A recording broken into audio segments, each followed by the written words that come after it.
alam nila na nandito na kayo, Brother Abner. Ano pong expectations nila sa inyo na alam nyo, hinihintay nila sa inyo ngayon?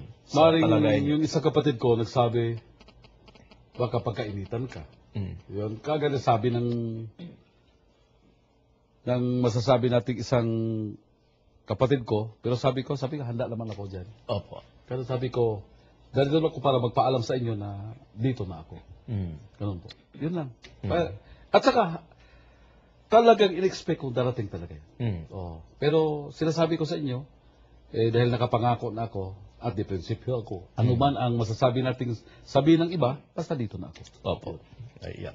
Okay, meron po tayong mga caller dito, Brother Abner. Kausapin po natin si Mrs. Teresita de la Rosa ng Quezon City.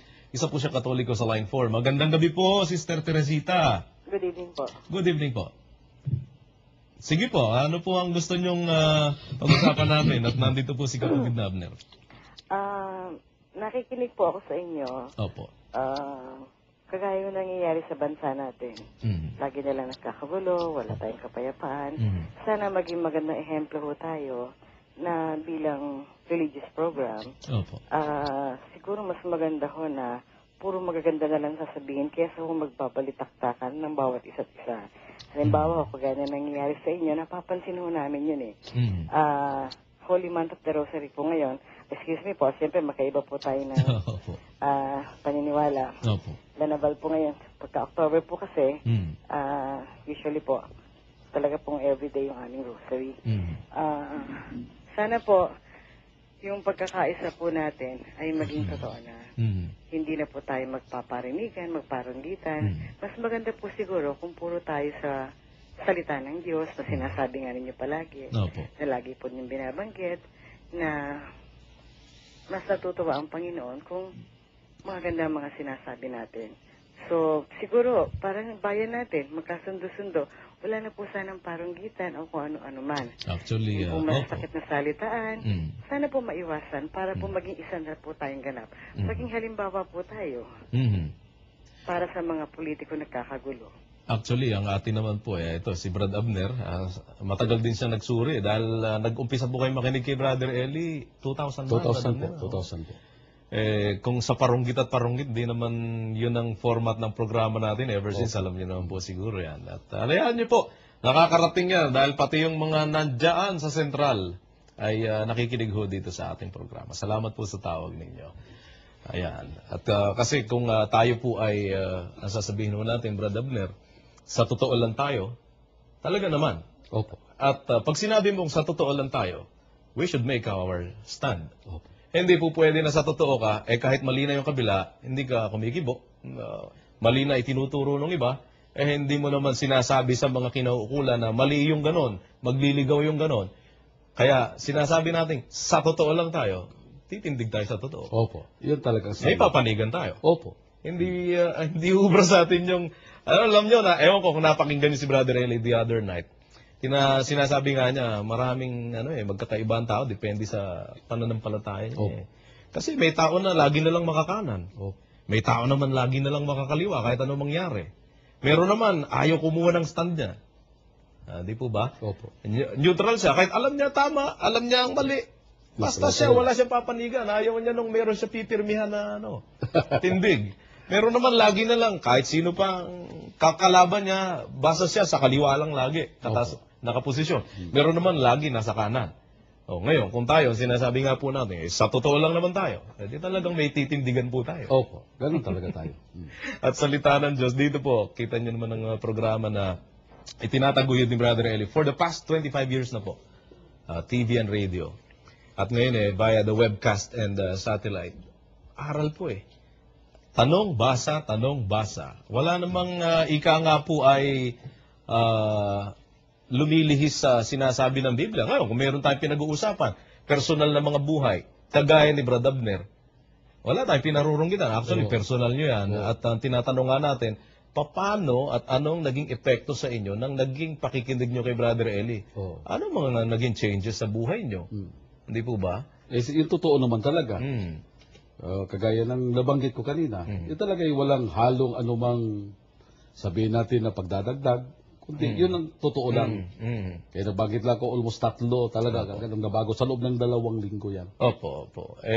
Siguro dapat yung caller natin, kung magbubukas lang ng linya, kaya lang hindi po magbubukas yung kabila sa kanila niya dapat sabihin yon dahil doon ang puro parunggit Si Soriano manghuhut-hut. Si Soriano ay si manloloko. Si Mandarambong ganid na hidhid pa. Dayok-dok pa. Pati yung ibang magsasalita ay isa naman po ang kanilang script. Hindi mo naman, hindi ba, very obvious naman po yan. At ever since sa 4 na taon ng kanilang programang itinatag, wala naman pong naging topic kundi si Brother Soriano lang, kapatid Abner. Napunan nyo ba yon sa ginawa ng iglesyang pinanggalingan nyo? Yun nga po. Yun ang napuna ko talaga. Yun ang nagbibigay sa akin ng idea, bakit ganito? Kaya, wala namang masama siguro na ako'y nagsuri. Kahit ako'y ministro, nagsuri ako para malaman ang katotohanan. At salamat naman, niloob ng Diyos yan. Ayan, narito ako sa tunay na aral. Narito ako sa tunay na mangangaral pa. Siyempre, pag tunay na mangangaral, ang dala ay tunay na aral din. Opo. Ganun po. Kasi utos po ng Diyos na lumayo dun sa masama. Opo. Kaya dapat meron kang stand talaga na pupuntahan. At kung sinasabi ho natin, aral ng Diyos, doon talaga tayo. Sinasabi po ni San Pablo, subukin nyo lahat ng bagay. Pakinggan ninyo, dito po sa unang Tesalonica, subukin ninyo ang lahat ng mga bagay. Ingatan ninyo ang mabuti. Layuan ninyo ang bawat anyo ng masama. So you have to make your stand. Susubukin mo lahat ng bagay. Tapos, kung ano yung napatunayan mong mabuti, dun ka. Opo. Yung masama, lalayo ka dyan. Ay, hindi pwede na sasabihin mo, wala akong papanigan, masama man o mabuti. Mali ka, pagka gano'n, di po. Biblically speaking. Okay. At yan nga po sinasabi ni Brother Eli. Hindi nyo ba natatandaan yung kanyang opening, doon sa opening billboard kasi ng programa natin, sabi ni Brother Eli, pagkakasumpong mo ng mabuti, huwag ka nang magpa-delay-delay. Huwag kang magpatumpik-tumpik. Pagkakasumpong mo ng mabuti, gawin mo agad. Yun kasi ang nasa Biblia. So, ang tindig mo lagi nasa panig po ng katwiran, ng katotohanan, ng mabuti, at yun nga po ang salita ng Diyos. Opo. Tama po yun. Okay. Meron po tayong isang caller naman na nasa kabila. Ex-INC po ito. Ex-man po ito. Ano ba? Ibig sabihin, ewan ko lang kung kapatid dito, pero ex-INC, Mr. Eric ng Bagong Barrio, Caloocan, isa pong ex-INC sa Line 2. Magandang gabi po. Magandang gabi po, Brother Joseph. Opo, Brother Eric. Gusto ko lang pong magpugay muna sa katapangang pinakita po ng kapatid na nandiyan dyan ngayon sa inyong istasyon. Ito po ang tanong ko. Recently, nagulat kasi ako sa nilabas nilang aral na ang Diyos pwedeng magsinungaling. Ano ho bang sitas ang ginagamit nyo dyan bilang ministro na magiging batayan nyo? Kasi wala naman akong narinig na batayan na sinabi si Ramil Parba, si Caramil. Okay, bago natin pasagutin si Brad Abner, pwede ba i-play muna natin yung tinutukoy ng ating caller? Sinasabi nitong mga ministro ni Manalon, tinuruan niya ang Diyos makapagsisinungaling. Pakinggan po natin itong mga ministro ni Manalon na tinuruan niya.